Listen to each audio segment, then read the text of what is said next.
You're listening to the Corbett Report.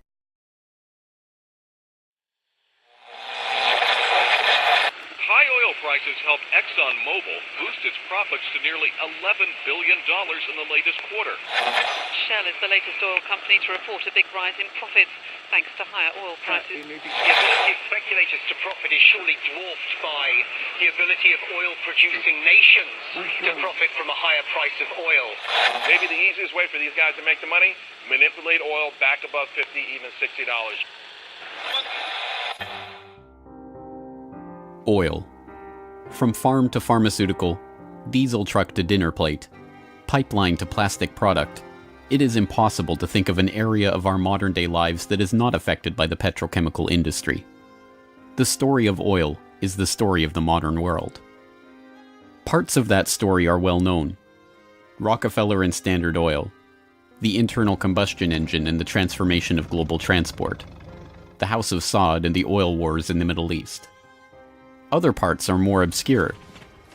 The quest for oil in the outbreak of World War I, the petrochemical interests behind modern medicine, the big oil money behind the Green Revolution and the Gene Revolution. But that story, properly told, begins somewhere unexpected. Not in Pennsylvania with the first commercial drilling operation and the first oil boom, but in the rural backwoods of early 19th century New York State. And it doesn't start with crude oil or its derivatives, but a different product altogether. Snake oil. Dr. Bill Livingston, celebrated cancer specialist, was the very image of the traveling snake oil salesman. He was neither a doctor nor a cancer specialist.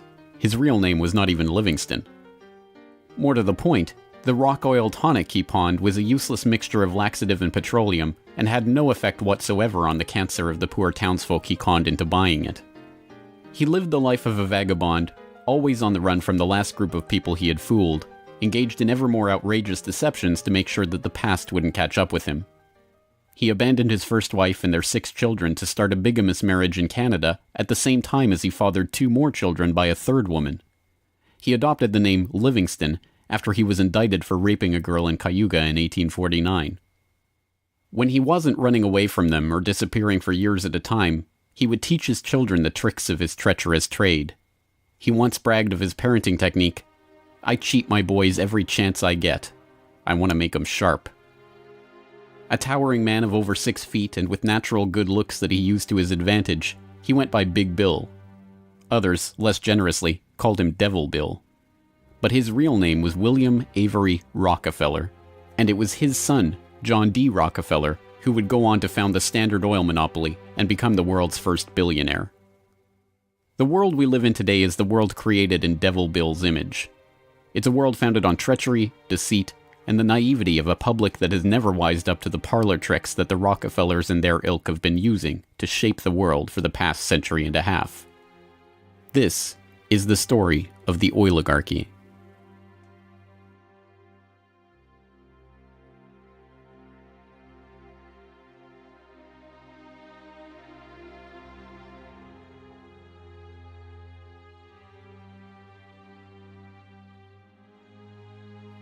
Titusville, 1857.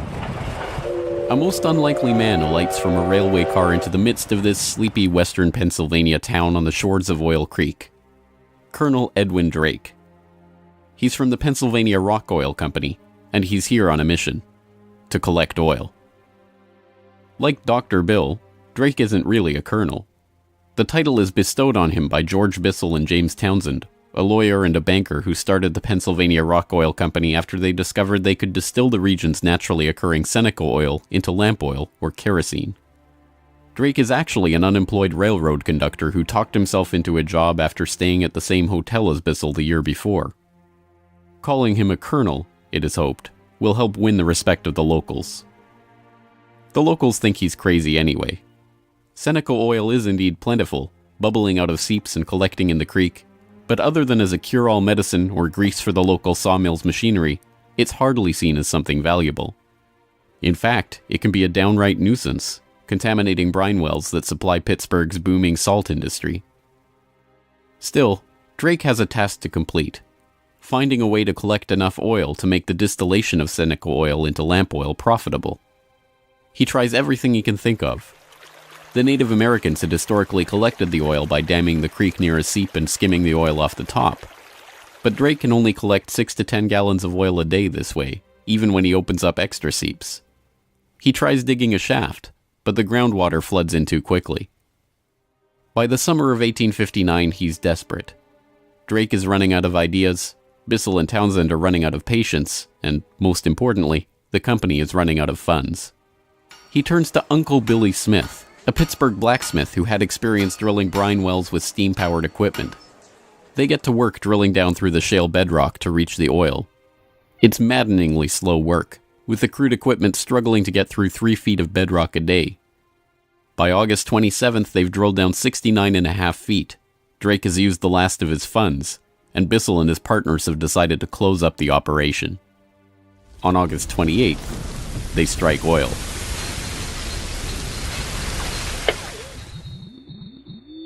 Then on Sunday, August 28, 1859, oil bubbled up the drive pipe. Uncle Billy and his son Sam bailed out several buckets of oil.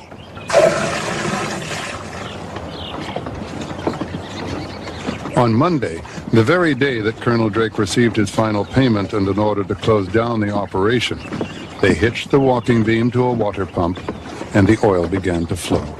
The first oil was to sell for $40 a barrel.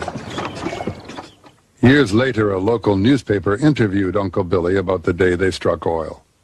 I commenced drilling, and at 4 o'clock I struck the oil. I says to Mr. Drake, "Look there, what do you think of this?" He looked down the pipe and said, "What's that?" I said, "That is your fortune."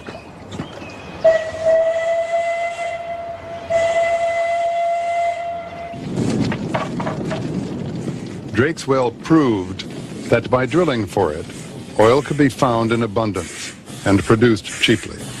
Overnight, a whole new industry was born.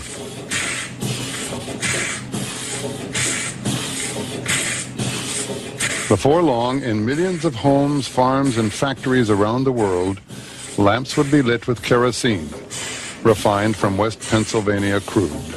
When the word came out that Drake had struck oil, the cry went up throughout the narrow valleys of western Pennsylvania. The crazy Yankee has struck oil, the crazy Yankee has struck oil. And it was the first great boom. It was like a gold rush.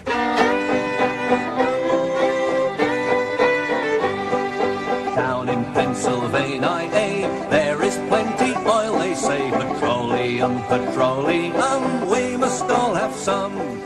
Overnight, the quiet farming backwoods of rural Pennsylvania was transformed into a bustling oil region, with prospectors leasing up flats, towns springing up from nowhere, and a forest of percussion rigs covering the land. The first oil boom had arrived. Already poised to make the most of this boom was a young up-and-coming bookkeeper in Cleveland with a head for numbers, John Davison Rockefeller. He had 2 ambitions in life, to make $100,000 and to live to be 100 years old. John D. set off to make his fortune in the late 1850s, armed with a $1,000 loan from his father, Devil Bill.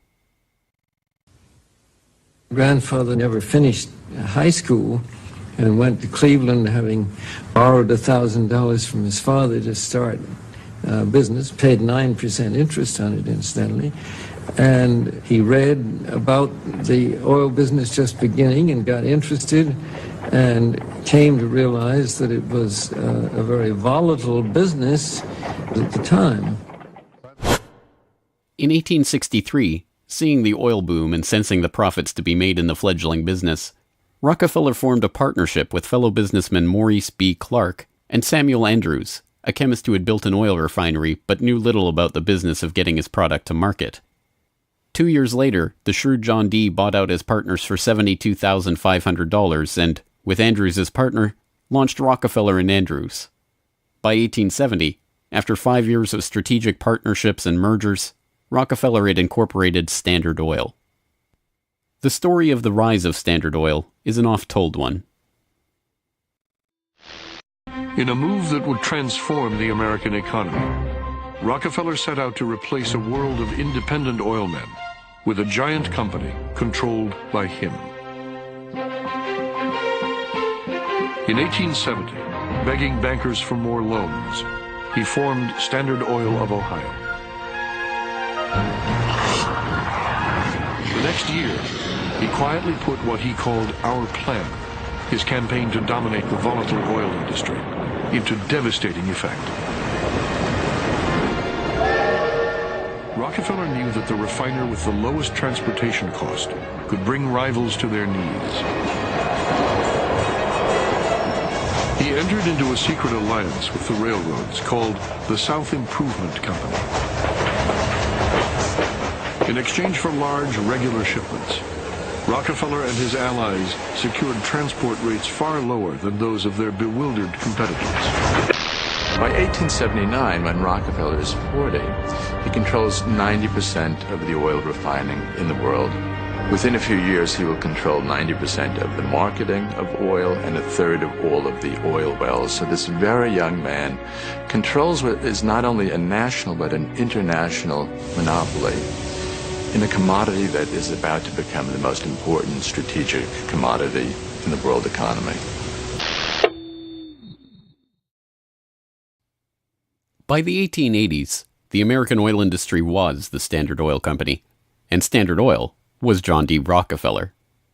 But it wasn't long until a handful of similarly ambitious and well-connected families began to emulate the Standard Oil success story in other parts of the globe. One such competitor emerged from the Caucasus in the 1870s, where Imperial Russia had opened up the vast Caspian Sea oil deposits to private development. Two families quickly combined forces to take advantage of the opportunity. The Nobels, led by Ludwig Nobel and including his dynamite-inventing, prize-creating brother Alfred, and the French branch of the infamous Rothschild banking dynasty, led by Alphonse Rothschild. In 1891, the Rothschilds contracted with M. Samuel & Co., a Far East shipping company headquartered in London and run by Marcus Samuel, to do what had never been done before: ship their Nobel-supplied Caspian oil through the Suez Canal to East Asian markets. The project was immense.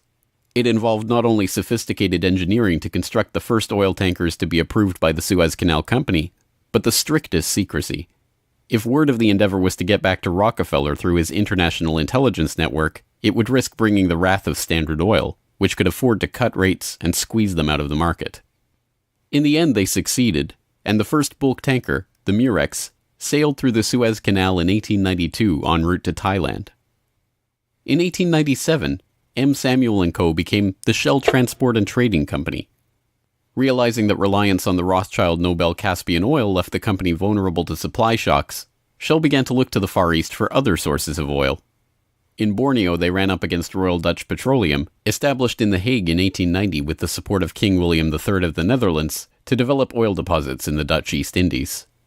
The two companies, fearing competition from Standard Oil, merged in 1903 into the Asiatic Petroleum Company, jointly owned with the French Rothschilds, and in 1907 became Royal Dutch Shell. Another global competitor to the Standard Oil throne emerged in Iran at the turn of the 20th century. In 1901, millionaire socialite William Knox D'Arcy negotiated an incredible concession with the King of Persia: exclusive rights to prospect for oil throughout most of the country for 60 years. After 7 years of fruitless search, D'Arcy and his Glasgow-based partner, Burma Oil, were ready to abandon the country altogether. In early May of 1908, they sent a telegram to their geologist telling him to dismiss his staff, dismantle his equipment, and come back home. He defied the order, and weeks later, struck oil. Burma Oil promptly spun off the Anglo-Persian Oil Company to oversee production of Persian oil. The British government took 51% majority control of the company's shares in 1914 at the behest of Winston Churchill, then First Lord of the Admiralty, and survives today as BP. The Rothschilds and Nobels, the Dutch royal family, the Rockefellers. These early titans of the oil industry and their corporate shells pioneered a new model for amassing and expanding fortunes hitherto unheard of. They were the scions of a new oligarchy, one built around oil and its control, from wellhead to pump. But it was not just about money. The monopolization of this, the key energy resource of the 20th century, helped secure the oligarchs not just wealth, but power over the lives of billions. Billions who came to depend on black gold for the provision of just about every aspect of their daily lives. In the late 19th century, however, it was by no means certain that oil would become the key resource of the 20th century. As cheap illumination from the newly commercialized light bulb began to destroy the market for lamp oil, the oligarchs were on the verge of losing the value from their monopoly. But a series of lucky strikes was about to catapult their fortunes even further. The very next year after the commercial introduction of the light bulb, another invention came along to save the oil industry. German engineer Carl Benz patented a reliable two-stroke internal combustion engine. The engine ran on gasoline, another petroleum byproduct, and became the basis for the Benz motor wagon that, in 1888, became the first commercially available automobile in history. And with that stroke of luck, the business that Rockefeller and the other oligarchs had spent decades consolidating was saved.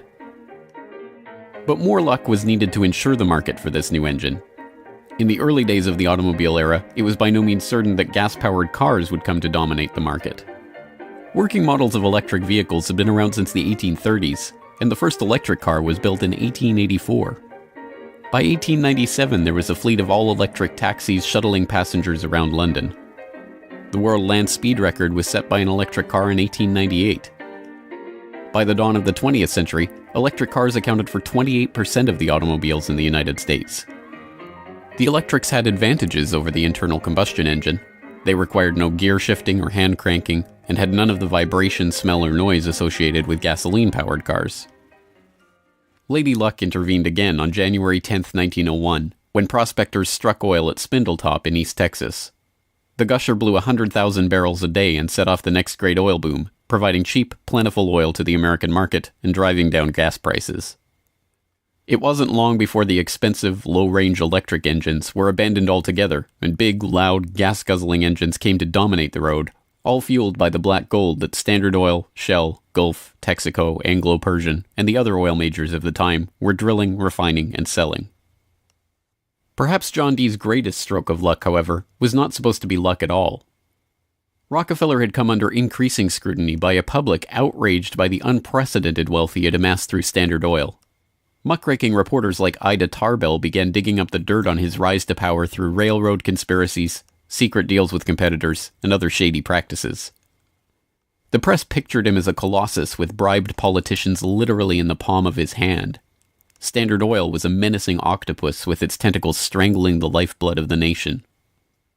Hearings began, investigations were launched, lawsuits were brought against him, and then, finally, in 1911, the Supreme Court made a monumental decision.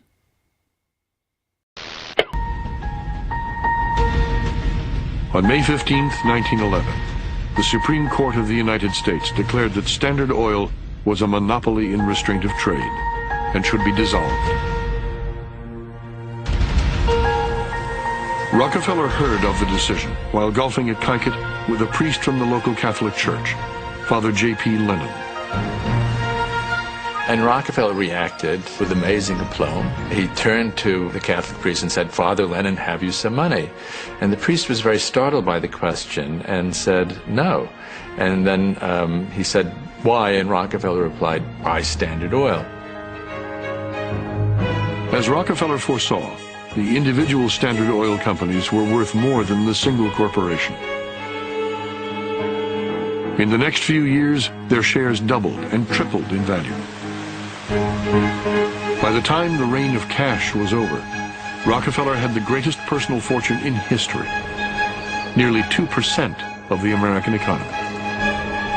And it was really losing the antitrust case that converted John D. Rockefeller into history's first billionaire, so that Standard Oil was punished in the federal antitrust case, but John D. Rockefeller Sr.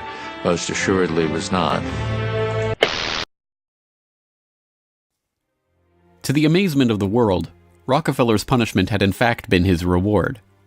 Rather than being taken down a peg, the splitting up of the Standard Oil monopoly had launched him as the world's only acknowledged billionaire at a time when the average annual income in America was $520. Rockefeller's story was perfectly mirrored by the story of Colonel Edwin Drake.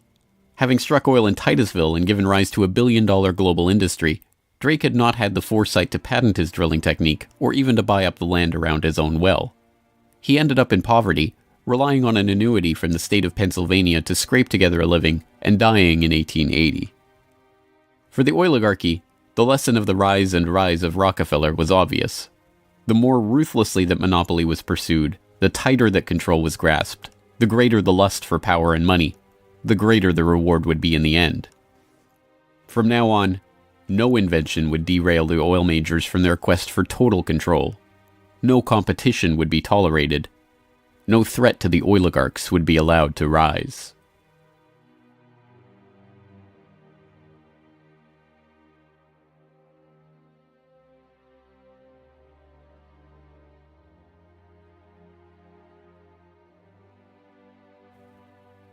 When asked how he could justify the treachery and deceit with which he had pursued the creation of the Standard Oil monopoly, John D. Rockefeller is reputed to have said, "Competition is a sin." This is the mentality of the monopolist, and it is this justification, framed as religious conviction, that drove the oligarchs to so ruthlessly eliminate anyone who would dare rise up as a pretender to their throne. Ironically, it was the competition between the oligarchs in the early 20th century that helped give rise to an early external threat to their empire: alcohol fuel. As historian Lyle Cummins has noted of the period, the oil trust battles between Rockefeller, the Rothschilds, the Nobels, and Marcus Samuel's Shell kept prices in a state of flux, and engines often had to be adaptable to the fuel that was available. In many areas where oil wasn't available, the alternative was alcohol. Ethyl alcohol had been used as fuel for lamps and engines since the early 19th century. Although it was generally more expensive, alcohol fuel offered a stability of supply that was alluring, especially in areas like London or Paris that did not have predictable access to oil supplies. Alcohol has a lower heat value, or BTU, than gasoline, but a series of tests by the U.S. Geological Survey and the U.S. Navy in 1907 and 1908 proved that the higher compression ratio of alcohol engines could perfectly offset the lower heat value, thus making alcohol and gasoline engines fuel economy equivalent. One early supporter of alcohol fuel was Henry Ford, who designed his Model T to run on either alcohol or gasoline. Sensing an opportunity for new markets to boost the independent American farms that he felt were vital to the nation, Henry Ford told the New York Times, "The fuel of the future is going to come from fruit like that sumac out by the road, or from apples, weeds, sawdust, almost anything. There is fuel in every bit of vegetable matter that can be fermented." Farmers, looking to capitalize on this, lobbied for the repeal of a $2.08 per gallon alcohol tax that had been imposed to help pay for the Civil War. They were aided by those who saw fuel alcohol as a way to break the oligarchs' monopoly. In support of a bill to repeal the alcohol tax, President Teddy Roosevelt told the U.S. Congress in 1906, "The Standard Oil Company has, largely by unfair or unlawful methods, crushed out home competition. It is highly desirable that an element of competition should be introduced by the passage of some such law as that which has already passed the House, putting alcohol used in the arts and manufactures upon the free list." The alcohol tax was repealed in 1906, and for a time corn ethanol at 14 cents a gallon was cheaper than gasoline at 22 cents a gallon. The promise of cheap, unpatentable, unmonopolizable fuel production open to anyone with raw vegetable matter and a still, swept the nation. But cheap, plentiful fuel that can be grown and produced locally and independently is not what the oligarchs had in mind. A 1909 USGS report comparing gas and alcohol engines had noted that a significant point in alcohol fuel's favor was that there were fewer restrictions on alcohol engines.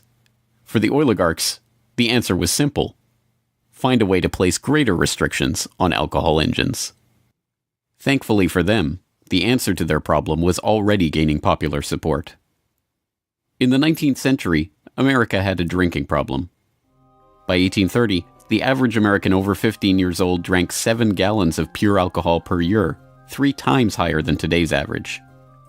This led to the first anti-alcohol movements in the 1830s and 1840s, and the formation of the Prohibition Party in 1869, and the Women's Christian Temperance Union in the 1870s. The movement enjoyed widespread and growing support, but had few political successes. Maine flirted with prohibition by outlawing the sale and manufacture of liquor in 1851, but the ban only lasted 5 years. This changed with the formation of the Anti-Saloon League in Standard Oil's birth state of Ohio in 1893.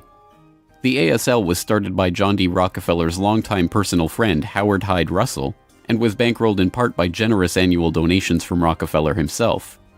The ASL, with Rockefeller's backing, quickly became the driving force behind a national movement to outlaw the production and sale of alcohol. Rockefeller was a teetotaler himself, not from moral concern, but because he was afraid that good cheer among friends would lead to his downfall in business.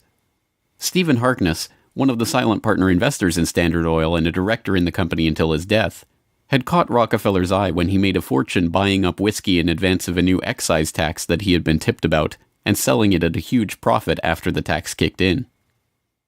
No, Rockefeller and Standard Oil were not concerned about the moral state of the nation, except as far as it impacted their bottom line. But when Prohibition did come in 1920, it had an interesting side effect. Although it didn't ban the use of ethanol as a fuel directly, it did lead to increasingly burdensome restrictions, requiring producers to add petroleum products to their ethanol to make it poisonous before it could be sold. Alcohol fuel, now completely unable to compete with gasoline, was abandoned altogether by the automobile industry. Another existential threat to the vast fortunes of the early oligarchs was to require an even greater effort at social engineering: public transportation. By the end of World War I, private car ownership was still a relative rarity. Only 1 in 10 Americans owned a car. Rail was still the transportation of choice for the vast majority of the public, and city dwellers in most major cities relied on electric trolley networks to transport them around town. In 1936, General Motors formed a front company, National City Lines, along with Firestone Tire and Standard Oil of California, to implement a process of bustitution, scrapping streetcars and tearing up railways to replace them with GM's own buses running on Standard Oil-supplied diesel. The plan was remarkably successful. As historian and researcher F. William Engdahl notes in Myths, Lies, and Oil Wars, by the end of the 1940s, GM had bought and scrapped over 100 municipal electric transit systems in 45 cities and put gas-burning GM buses on the streets in their place. By 1955, almost 90% of the electric streetcar lines in the United States had been ripped out or otherwise eliminated. The cartel had been careful to hide their involvement in National City Lines, but it was revealed to the public in 1946 by an enterprising retired naval lieutenant commander, Edwin J. Quimby. He wrote a manifesto exposing what he called a careful, deliberately planned campaign to swindle you out of your most important and valuable public utilities, your electric railway system. He uncovered the oligarchs' stock ownership of National City Lines and its subsidiaries, and detailed how they had step-by-step bought up and destroyed the public transportation lines in Baltimore, Los Angeles, St. Louis, and other major urban centers. Quimby's warning caught the attention of federal prosecutors, and in 1947, National City Lines was indicted for conspiring to form a transportation monopoly and conspiring to monopolize sales of buses and supplies. In 1949, GM, Firestone, Standard Oil of California, and their officers and corporate associates were convicted on the second count of conspiracy. The punishment for buying up and dismantling America's public transportation infrastructure? A $5,000 fine. H.C. Grossman, who had been the director of Pacific City Lines when it oversaw the scrapping of Los Angeles' $100 million Pacific Electric system, was fined exactly $1. Unsurprisingly, GM and its associates did not remain in the doghouse for long. In 1953, President Eisenhower appointed Charles Wilson, then the president of General Motors, as Secretary of Defense. Wilson, with Francis DuPont of the Rockefeller-connected DuPont family as chief administrator of federal highways, oversaw one of the largest public works projects in American history, the creation of the interstate highway system.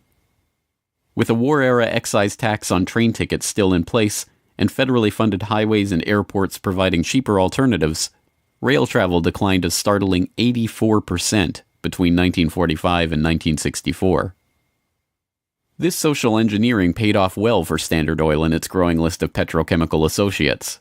In the 2.5 decades after the outbreak of World War II, vehicle production in Detroit almost tripled, from 4.5 million cars a year in 1940 to over 11 million in 1965. As a result, sales of refined gasoline over the same period rose 300%. But Rockefeller was not the only oligarch working to crush all opposition to his monopoly. Across the pond, the European oligarchs were working to protect their own oil investments from upstart competitors. In 1889, a consortium of German investors led by Siemens Deutsche Bank obtained a concession from the Turkish government for extension of a railway line connecting Berlin to Basra on the Persian Gulf via Baghdad in what was then part of the Ottoman Empire. The Berlin-Baghdad railway concession was for 99 years and came with mineral rights for 20 kilometers on either side of the line. An especially lucrative deal since the rail cut right through the heart of the still untapped Mesopotamian oil region south of Mosul along the Tigris River. For the powers behind the British Empire, concerned with the military rise of Germany, this deal was unacceptable. Well, Germany, in the end of the 19th century, was looking for outlets for its exports, its industrial exports, as the German economy was growing like China is growing in the last 30 years. And they decided that Turkey would be an ideal strategic trade partner for Germany. And Georg von Siemens, one of the directors of Deutsche Bank, came up with a strategy to extend a railway from Berlin all the way down to Baghdad, which was then part of the Ottoman Empire, Baghdad in Iraq today, near the Persian Gulf. And German military began training the Turkish military. The German industry began investing in Turkey. They saw a huge potential market to begin bringing Turkey into the 20th century economically. Well, Deutsche Bank also negotiated mineral rights. I think it was 20 kilometers on either side of the railway. And it was already known in 1914 that Mosul and these other areas contained huge petroleum deposits. Well, why is that significant? At the end of the century, 19th century, Jack Fisher, the Lord of the Admiralty and the head of the Royal Navy, advocated the conversion of the British Navy from coal-fired to oil-fired, that it would have a qualitative strategic improvement in their every aspect of warship design.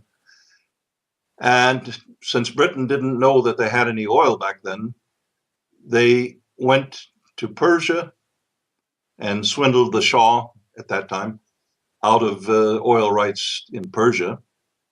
They went to Kuwait and backed a coup d'etat of the Al-Sabah family to be a British pawn. And they literally wrote a contract with him that nothing that Kuwait does with the outside world will be done without approval of the British governor.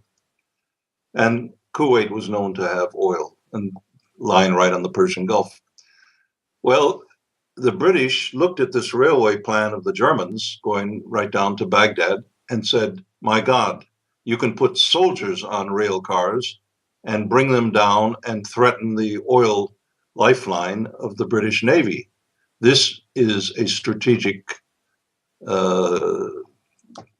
move by the Germans. It also would make Germany independent of the British control of the seas. The British oligarchs, including the British Crown with its hidden controlling stake in Anglo-Persian oil and the Rothschilds merchant Marcus Samuel at Royal Dutch Shell, sought to counter this German threat to their commercial and strategic interests.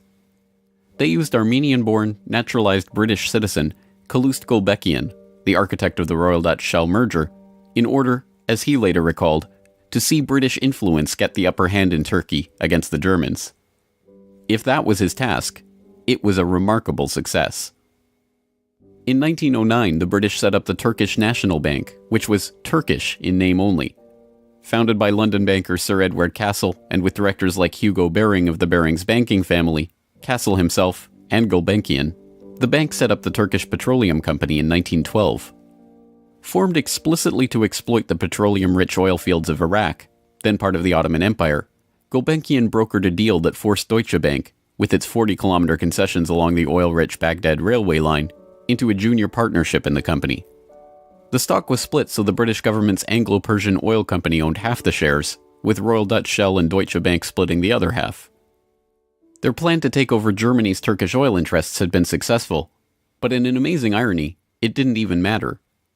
Gulbenkian finished negotiations for the Iraqi oil concession on June 28, 1914, the same day Archduke Ferdinand was shot in Sarajevo. An alliance the British had been brokering for years to constrain the rising German threat, an alliance involving France and Russia, kicked into motion, and the world was engulfed in war. By the end of World War I, The British and their allies had taken over Iraq and its oil deposits anyway. Germany had been completely cut out, and Gulbenkian, their scheming servant, received 5% of all oil field proceeds in the newly minted country.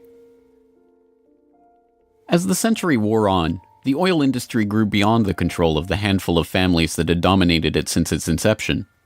Oil deposits were located around the globe, and the resources of entire nation-states were marshaled to control them. Now, threats to the oligarchs and their interests required multilateral, multinational responses, and the consequences of those deals were felt worldwide. The story of the oil shock of 1973, as it has been delivered to us by the history books, is well known. By the late 1960s, the nation relied on imported oil to keep the economy strong. Then, in the early 1970s, oil-dependent America's nightmares came true. 13 oil-producing countries in the Middle East and South America formed OPEC, the Organization of Petroleum Exporting Countries. In 1973, OPEC placed an oil embargo on the U.S. and other nations that had supported Israel against the Arab states in the Yom Kippur War. The American economy went into a tailspin as gas shortages gripped the nation. Few, however, know that the crisis and its ensuing response was in fact prepared months ahead of time at a secret meeting in Sweden in 1973. The meeting was the annual gathering of the Bilderberg Group, a secretive cabal formed by Prince Bernhard of the Netherlands in 1954. The Dutch royal family not only gave its royal imprint to Royal Dutch Petroleum, they are still rumored to be, along with the Rothschilds, one of the largest shareholders in Royal Dutch Shell, from the days when Queen Wilhelmina's Anglo-Dutch petroleum holdings and other investments made her the world's first female billionaire, right through to today. Bernhard's guest list at the Bilderberg Group reflected his position in the oligarchy. Alongside him at the Swedish conference were David Rockefeller of the Standard Oil dynasty and his protege Henry Kissinger, Baron Edmund de Rothschild, E.G. Collado, the vice president of Exxon, Sir Dennis Greenhill, director of British Petroleum, and Gerrit A. Wegner, president of Bernhard's own Royal Dutch Shell. At the meeting in Sweden, held 5 months before the oil crisis began, the oligarchs and their political and business allies were planning their response to a monetary crisis that threatened the world dominance of the US dollar. Under the Bretton Woods system, negotiated in the final days of World War II, the US dollar would be the backbone of the world monetary system, convertible to gold at $35 per ounce, with all other currencies pegged to it. Increasing US expenditures in Vietnam and decreasing exports caused Germany, France, and other nations to start demanding gold for their dollars. With the Federal Reserve's official gold holdings plunging and unable to stem the tide of demand, Nixon abandoned Bretton Woods in August 1971, threatening the dollar's position as the world reserve currency. Accordingly, I have directed the Secretary of the Treasury to take the action necessary to defend the dollar against the speculators. I have directed Secretary Connally to suspend temporarily the convertibility of the dollar into gold or other reserve assets, except in amounts and conditions determined to be in the interest of monetary stability and in the best interest of the United States. As leaked documents from the 1973 Bilderberg meeting show, the oligarchs decided to use their control over the flow of oil to save the American hegemon. Acknowledging that OPEC could completely disorganize and undermine the world monetary system, the Bilderberg attendees prepared for an energy crisis or an increase in energy costs, which, they predicted, could mean an oil price between $10 and $12, a staggering 400% increase from the current price of $3.01 per barrel. 5 months later, Bilderberg attendee and Rockefeller protege Henry Kissinger, acting as Nixon's Secretary of State, engineered the Yom Kippur War and provoked OPEC's response, an oil embargo of the US and other nations that had supported Israel. On October 16, 1973, OPEC raised oil prices by 70%. At their December meeting, the Shah of Iran demanded and received a further raise to $11.65 a barrel, or 400% of oil's pre-crisis price. When asked by Saudi King Faisal's personal emissary why he had demanded such a bold price increase, he replied, Tell your king, if he wants the answer to this question, he should go to Washington and ask Henry Kissinger. In the second move of the operation, Kissinger helped negotiate a deal with Saudi Arabia. In exchange for U.S. arms and military protection, the Saudis would price all their future oil sales in dollars and recycle those dollars through treasury purchases via Wall Street banks. The deal was a bonanza for the oligarchs. Not only did they get to pass the price increases on to the consumers, but they benefited from the huge flows of money into their own banks. The Shah of Iran parked the National Iranian Oil Company's revenues in Rockefeller's own Chase Bank, revenues that reached $14 billion per year in the wake of the oil crisis. With the creation of this new system, the petrodollar, the oligarchs had reached unprecedented levels of control over the economy. Not only that, they had backed the world monetary system with their commodity, oil, and brought potential competition from upstart producer nations under their control all in one step. But for the insatiable appetites of these monopolist titans, mere control over the world's monetary system was not enough.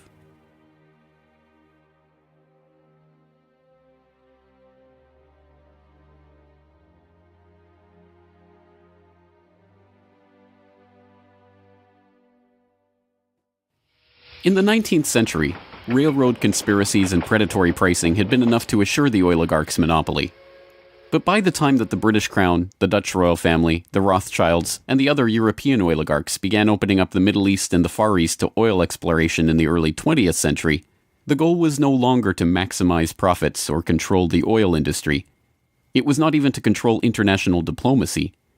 It was to control and shape the world itself, its resources, its environment, and its people. In order to achieve this goal, the oligarchy would need a facelift. In the current age, with the Rockefeller name now more likely to be associated with Rockefeller Plaza or Rockefeller University than Standard Oil, it is difficult to understand just how hated John D. was in his own day. He was the head of the Standard Oil Hydra, an octopus strangling the world in his tentacles, a cutthroat gardener pruning the competitors from the flower of his oil monopoly.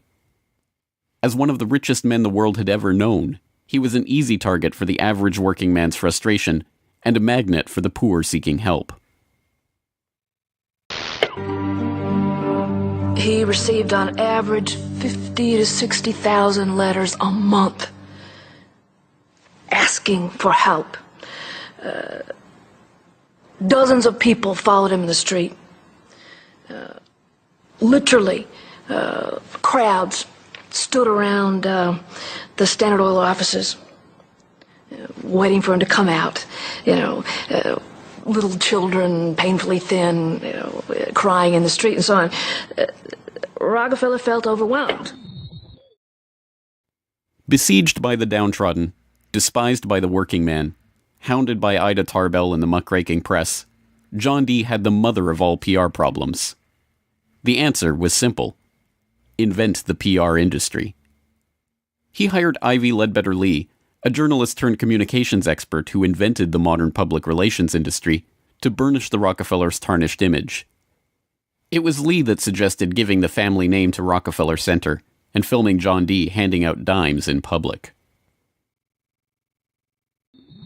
An early master of public relations, Lee used the media which the muckrakers had used to disgrace Rockefeller to turn him into a sympathetic figure. Ivy Lee recognized early the power of the new moving picture and used newsreels to show a remarkably benevolent Rockefeller. I am very grateful to you and to a host of people who are so kind and good to me all the time.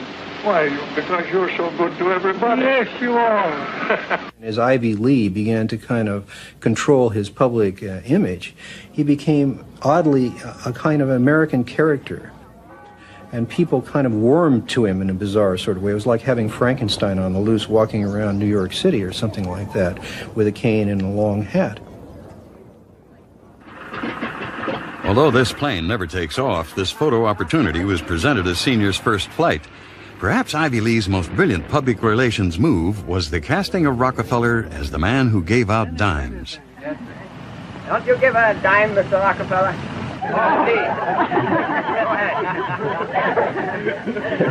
You've had a dime. Thank you, sir. Thank you very much. I consider myself... Thank you for the ride. I consider myself more than amply paid. Bless you, bless you, Yes. bless you. These PR stunts seem obvious and ham-handed by today's standards, but they were effective enough. To this day, people leave dimes on the stone marker at the base of the 70-foot Egyptian obelisk that towers over John Dee's final resting place in Cleveland's Lakeview Cemetery. But it was not stage-managed photo opportunities like these that transformed Rockefeller into a public hero. In order to win the public over, he was going to have to give them what they wanted. And what they wanted wasn't difficult to understand. Money. But just as his father, Devil Bill, had taught him to do in all his business dealings, Rockefeller made sure to get the better end of the bargain. He would donate his great wealth to the creation of public institutions, but those institutions would be used to bend society to his will. As every would-be ruler throughout history has realized, society has to be transformed from the ground up. Americans in the 19th century still prized education and intellectual pursuits, with the 1840 census finding unsurprisingly that the United States, a nation that had been mobilized by tracts like Thomas Paine's remarkably popular Common Sense, was a nation of readers, with a remarkable 93% to 100% literacy rate. Before the first compulsory schooling laws in Massachusetts in 1852, education was private and decentralized, and as a result classical education, including study of Greek and Latin and a solid grounding in history and science, was widespread. But a nation of individuals who could think for themselves was anathema to the monopolists. The oligarchs needed a mass of obedient workers, an entire class of people whose intellect was developed just enough to prepare them for lives of drudgery in a factory. Into the midst stepped John D. Rockefeller with his first great act of public charity, the establishment of the University of Chicago. He was aided in this task by Frederick Taylor Gates, a Baptist minister that Rockefeller befriended in 1889 and who would go on to be John Dee's most trusted philanthropic advisor. Gates would go on to write a short tract, The Country School of Tomorrow, that laid out the Rockefeller plan for education. In our dream, we have limitless resources, and the people yield themselves with perfect docility to our molding hand. The present educational conventions fade from our minds, and, unhampered by tradition, we work our own goodwill upon a grateful and responsive folk. We shall not try to make these people or any of their children into philosophers, or men of learning or science. We are not to raise up from among them authors, orators, poets, or men of letters. We shall not search for embryo great artists, painters, musicians, nor will we cherish even the humbler ambition to raise up from among them lawyers, doctors, preachers, politicians, statesmen, of whom we now have ample supply. Although Rockefeller's resources weren't exactly limitless, they might as well have been. In 1902, he established the General Education Board to help implement Gates's vision for the country school of tomorrow with a staggering $180 million endowment.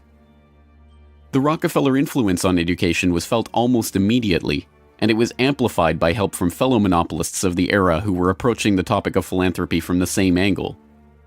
Although best known as a steel magnate, Andrew Carnegie's fortune started on the railroads transporting Rockefeller's Standard Oil around the country, and was greatly magnified by a lucrative investment in property near Oil Creek that provided steady, profitable oil sales.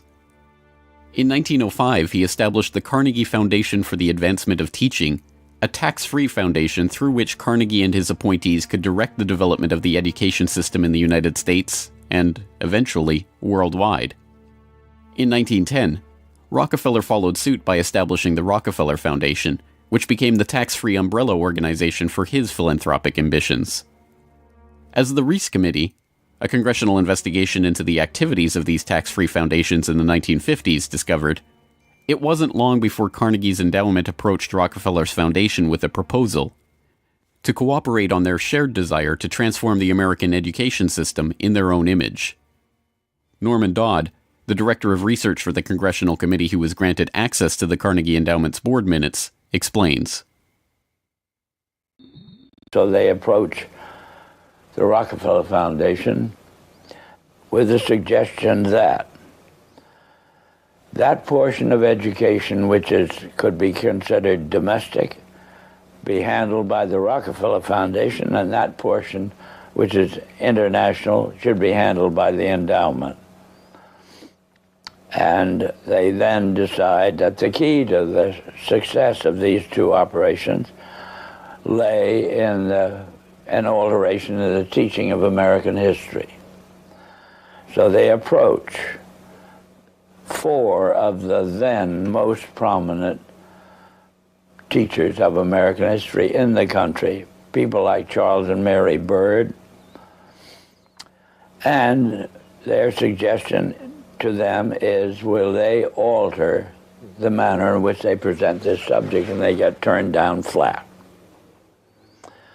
So they then decide that it is necessary for them to do, as they say, build our own stable of historians. And then they approach the Guggenheim Foundation, which specializes in fellowships, and say, when we find young men in the process of studying for doctorates in the field of American history, and we feel that they are the right caliber, will you grant them fellowships on our say-so? And the answer is yes. So under that condition, eventually they assemble 20. And they take this 20 potential teachers of American history to London, and there they're briefed into what is expected of them when, as and if they secure appointments in keeping with the doctorates they will have earned. And that group of 20 historians ultimately becomes the nucleus of the American Historical Association. And then toward the end of the 1920s, the endowment grants to the American Historical Association $400,000 for a study of our history in a manner which points to what can this country can it look forward to in the future. And that culminates in a 7-volume study, the last volume of which is, of course, in essence a summary of the contents of the other 6. And the essence of the last volume is the future of this country belongs to collectivism administered with characteristic American efficiency. With this base for transformation firmly established, the Rockefeller Foundation and like-minded organizations embarked on a program so ambitious that it almost defies comprehension. They transformed the practice of medicine. As usual, the oligarchs that funded this change were also there to profit from it, and once again, John D. took his cue from Devil Bill's example. William Rockefeller had called his brand of snake oil Nujol for new oil, and Standard Oil spun off Nujol as a laxative under their Stanco subsidiary. Manufactured on the same premises as Flit, an insecticide also derived from Standard Oil's byproducts, Nujol sold at the druggist for 28 cents per 6-ounce bottle. It cost Standard Oil less than 1/5 of a cent to manufacture. Pharmaceuticals provided a lucrative new opportunity for the oligarchs, but in a turn-of-the-century America that was still largely based on naturopathic, herbal remedies, it was a tough sell. The oligarchy went to work changing that. In 1901, John D. established the Rockefeller Institute for Medical Research. The institute recruited Simon Flexner, a pathology professor at the University of Pennsylvania, to serve as its director. His brother, Abraham, was an educator who was contracted by the Carnegie Foundation to write a report on the state of the American medical education system. His study, the Flexner Report, along with the hundreds of millions of dollars that the Rockefeller and Carnegie Foundations were to shower on medical research in the coming years, resulted in a sweeping overhaul of the American medical system. Naturopathic and homeopathic medicine, medical care focused on unpatentable, unmarketable natural remedies and cures, was now dismissed as quackery. Only drug-based allopathic medicine requiring expensive medical procedures and lengthy hospital stays was to be taken seriously. the fortunes of Carnegie, Morgan, and Rockefeller financed surgery, radiation, and synthetic drugs. They were to become the economic foundations of the new medical economy. The takeover of the medical industry was accomplished by the takeover of the medical schools. Well, the people that we're talking about, Rockefeller and Carnegie in particular, came to the picture and said, we will put up money. They offered tremendous amounts of money to the schools that would agree to cooperate with them. The donors said to the schools, we're giving you all this money. Now, would it be too much to ask if we could put some of our people on your board of directors to see that our money is being spent wisely? Almost overnight, all of the major universities received large grants from these sources and also accepted 1, 2, or 3 of these people that I mentioned on their board of directors, and the schools literally were taken over by the financial interests that put up the money. Now, what happened as a result of that is that the schools did receive an infusion of money. They were able to build new buildings. They were able to add expensive equipment to their laboratories. They were able to hire top-notch teachers. But at the same time as doing that, they skewed the whole thing in the direction of pharmaceutical drugs. That was the efficiency in philanthropy. The doctors from that point forward in history would be taught pharmaceutical drugs. All of the great teaching institutions in America were captured by the pharmaceutical interests in this fashion. And it's amazing how little money it really took to do it. The oligarchy birthed entire medical industries from their own research centers and then sold their own products from their own petrochemical companies as the cure. It was Frank Howard, a Standard Oil of New Jersey executive, who would go on to persuade Alfred Sloan and Charles Kettering to donate their fortunes to the cancer center that would then bear their name. As director of research at Sloan Kettering, Howard appointed Cornelius Rhodes, a Rockefeller Institute pathologist, to develop his wartime research on mustard gas for the U.S. Army into a new cancer therapy. Under Rhodes's leadership, nearly the entire program and staff of the Chemical War Service was reformed into the Sloan Kettering Drug Development Program, where they worked on converting mustard gas into chemotherapy. And once again, the Rockefellers' own snake oil was being sold as a cancer cure-all. The oligarchs' interest in the burgeoning pharmaceutical industry converged in companies like IG Farben, a drug and chemical cartel formed in Germany in the early 20th century. Royal Dutch's own Prince Bernhard served on an IG Farben subsidiary's board in the 1930s, and the cartel's American operation, set up in cooperation with Standard Oil, included on its board Standard Oil president Walter Teagle, as well as Paul Warburg of Kuhn-Loeb and Company, itself headed by Jacob Schiff of the Rothschild broker family. At its height, IG Farben was the largest chemical company in the world, and the 4th largest industrial concern in the world, right behind Standard Oil of New Jersey. The company was broken up after World War II, but like Standard Oil, its various pieces remained intact, and today BASF, one of its chemical offshoots, remains the largest chemical company in the world, while Bayer and Sanofi, 2 of its pharmaceutical offshoots, are among the largest pharmaceutical companies in the world. Not content merely to monopolize the fields of education and medicine, the same oligarchical interests banded together to take control of America's finances. In 1910, John D. Rockefeller Jr.'s own father-in-law, Senator Nelson Aldrich, Frank Vanderlip of the National City Bank, and Paul Warburg, as well as various agents of J.P. Morgan, met in complete secrecy on Jekyll Island to hammer out the details of what would go on to become the Federal Reserve, America's central bank. The Fed, established in 1913, would be run by hand-picked appointees of the oligarchy and their banking associates, including, perhaps inevitably, Standard Oil president and American IG director Walter Teagle. The Rockefeller family would go on to formally enter the banking field in the 1950s when James Stillman Rockefeller, the grandson of John D.'s brother, was appointed director of National City Bank. Meanwhile, John D.'s own grandson, David Rockefeller, would go on to take over Chase Manhattan Bank, the longtime banking partner of the Standard Oil empire. In this move, the Rockefeller story perfectly mirrored that of their fellow oligarchs, the Rothschilds.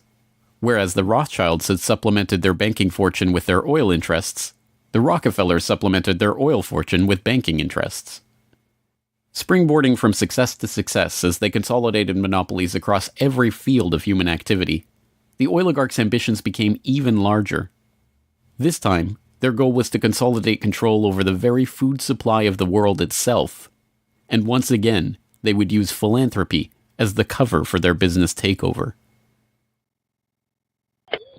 The Green Revolution began in 1943 when plant geneticist Norman Borlaug and a team of researchers arrived on Mexican soil. His goal was to improve agricultural techniques and biotechnological methodologies, which in turn would help alleviate starvation and improve the living quality of developing nations. Creating new genetically modified strains of wheat, rice, maize, and other crops, Borlaug planned to win the battle against world hunger. The hope was that these new crops and farming techniques would rescue third world countries from the brink of starvation. That's exactly what happened. The agricultural innovations brought to the poverty-stricken countries gave the farmers the skills and resources necessary to sustain themselves.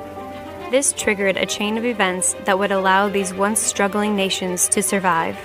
Agricultural exports soared in quantity and diversity and allowed the countries to become self-sufficient.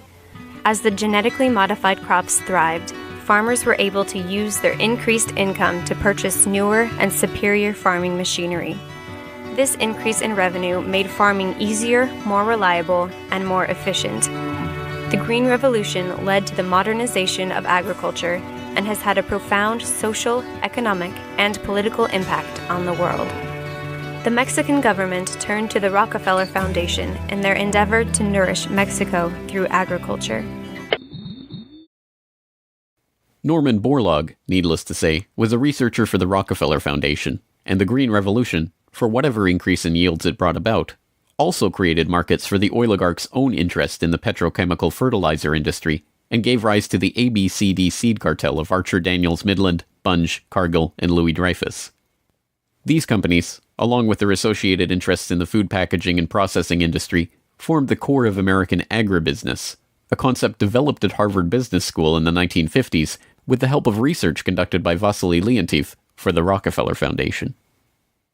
The American agribusiness giants shared a common goal: the transformation of third world agriculture into a captive market for their goods. From this perspective, the project was a runaway success.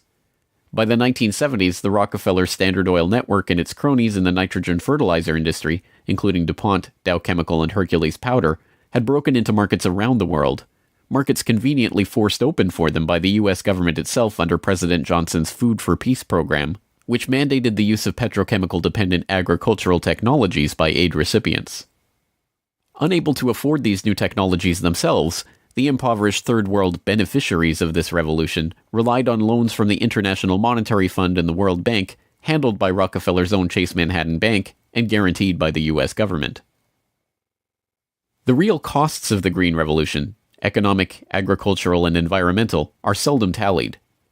Access to these debt-financed petrochemical-dependent technologies exacerbated the difference between the rich landowning class and the landless peasants in countries like India, where land reform and abolition of usury were dropped from the political agenda after the Green Revolution took over.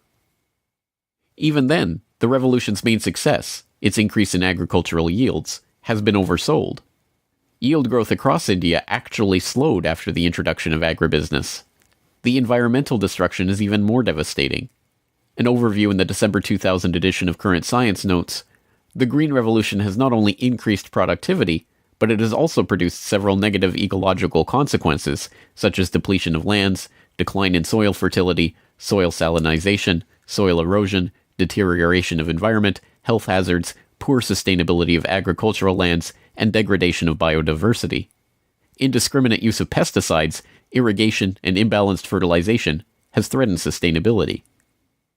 The Rockefeller Foundation even acknowledges the critiques of the Green Revolution it funded into existence, insisting that current initiatives take into account lessons learned.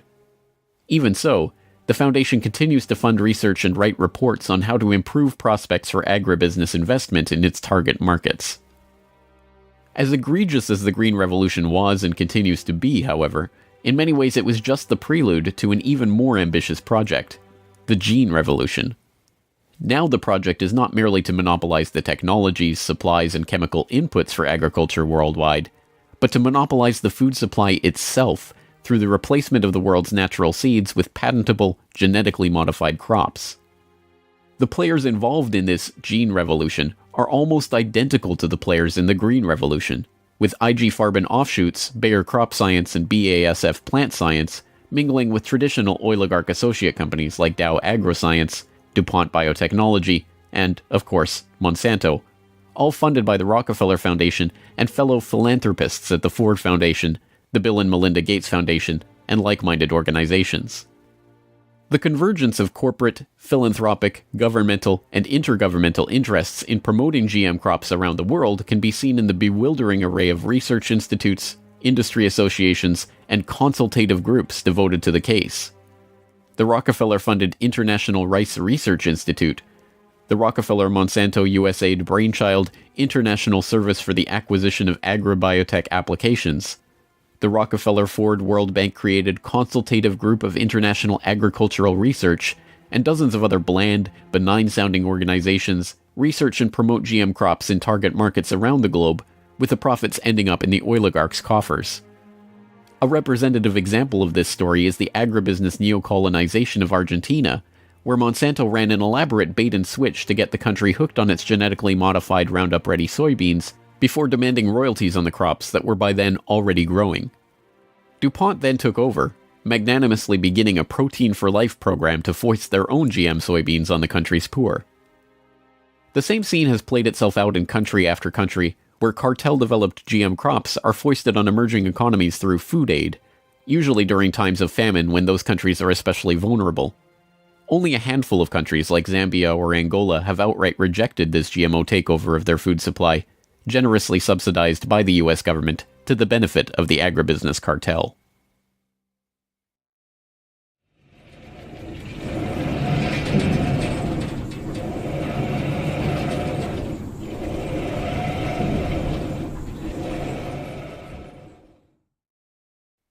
From cutthroat pioneers of the early oil industry to Machiavellian social engineers and geopolitical schemers, the oligarchs have come a long way since the days of Devil Bill's snake oil cure-alls. But his use of every form of deception and trickery to swindle the public informed how John D. and the rest of the oligarchs built up their business interests. As the 20th century drew to a close, it was obvious that for the powerful cartel that built the oil industry, the Rockefellers, the Rothschilds, the British and Dutch royal families, it was no longer about oil, if it ever really was. The takeover of education, of medicine, of the monetary system, of the food supply itself, showed that the aim was much greater than a mere oil monopoly. It was the quest to monopolize all aspects of life, to erect the perfect system of control over every aspect of society, every sector from which any threat of competition to their power could emerge. They had been remarkably, almost unbelievably successful. From oil well to gas pump, farm to fork, hospital to pharmaceutical, drill rig to dollar bill, there was almost no aspect of society that was not under their control. But the oligarchs are not done yet. Their next project, launched in the late 20th century, is almost too ambitious to be comprehended. It is not about oil. It is not about money. It is about the monopolization of life itself. They have spent decades preparing the path for this takeover and marshaled their mind-boggling resources in service of the task. And the vast majority of the world's population, still playing the shell game that the oligarchs perfected and abandoned long ago, are about to fall right into their hands, yet again. Ladies and gentlemen, the battle against climate change is surely the most defining and pivotal challenge of our times. Even in a world full of daunting perils and crises, it is hard to imagine anything that poses a greater challenge and opportunity for humanity. The negative impact of population growth on all of our planetary ecosystems is becoming appallingly evident. The science is unequivocally true, and that there is a price to carbon in their future. What do you see as the biggest challenges in conservation? The growing human population. Because if where we are, there's nothing else. We have to start spending money, fast on the solutions that we have in hand to try and help these countries which are already seeing the effects of climate change today and seeing the effects of our consumption, basically. David Rothschild, thank you so much for joining us here on Bloomberg. Down in Pennsylvania, there is plenty oil, they say. Petroleum, petroleum, we must all have some. The oily fever, don't you see, infects most every live Yankee. From north, from east and west they come for petroleum oil. Oil, oil, oil, oh petroleum. Oil, oil, oil, petroleum.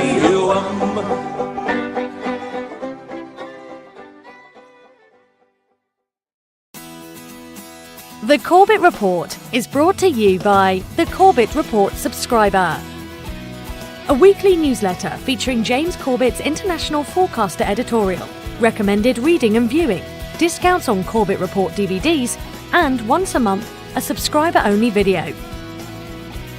Sign up today to start receiving your copy at corbettreport.com/support.